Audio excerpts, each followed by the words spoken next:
چیزیں ہوتی ہیں، لیکن یہ بہت سمجھنے کی چیزیں ہوتی ہیں۔ اور ہاں، فرائض تو چھوٹی نہیں ہے۔ اب نماز کے اندر فرائض ہے، یہ کوئی معمولی بات نہیں ہے۔ اسی طرح غسل کے اندر فرائض، یہ کوئی معمولی بات نہیں۔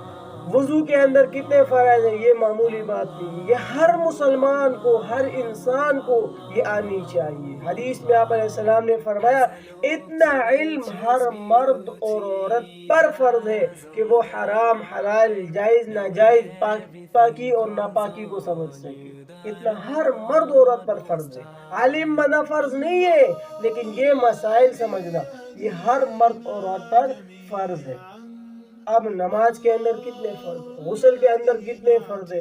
وہ ایک مرتبہ میں مفتی صاحب کے پاس اپنے بیٹھے ہوئے تھے ہم دونوں، تو ایک نوجوان آئے، 24-25 سال عمر تھی۔ وہ آئے اور مفتی صاحب سے کہا کہ مفتی صاحب اس ہفتے میری شادی ہے، مجھے غسل کے مسائل بتا دوں کہ غسل کس طرح فرض ہوگا۔ مفتی صاحب نے کہا کہ ابھی آپ کو غسل کے مسائل یاد آ گئے؟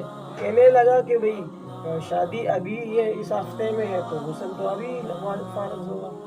اس کو یہ پتہ نہیں تھا کہ غسل صرف اس وجہ سے فرض تھوڑی ہوتا ہے، غسل تو اور بھی احتلام کا مسئلہ اس کو معلوم نہیں تھا۔ تو میرے محترم دوستو، غسل میں کتنے فرض ہیں یہ اکثر نوجوانوں سے پوچھ دو، کسی کو پتہ ہی نہیں ہوتا۔ ہاں، بس ششکے مار رہے ہوتے، فل 125 گھومے رہے، اور بڑی بڑی ڈگری حاصل کر رہے، کالجوں میں جا رہے، لیکن غسل کے فرض نہیں پتہ اسے۔ نماز میں کتنے فرائض ہے کچھ نہیں پتہ، بس نمازیں پڑھ رہے، غسل کے فرض نہیں پتہ ہی نہیں ہے، فرائض کا نمازیں پڑھ رہے، روزے رکھ رہے۔ الحمدللہ، یہ تو علماء اور تبلیغی جماعت محنتوں میں لگی ہے۔ اب غسل کے اندر 3 فرض ہے، یہ 3 انتہائی آسان 3 فرض۔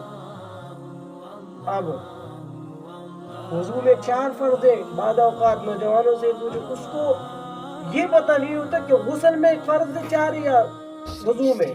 وہ وضو کے جو 4 ہے وہ غسل میں بتا رہے تھے، غسل کے جو 4 ہے وہ وضو میں بتا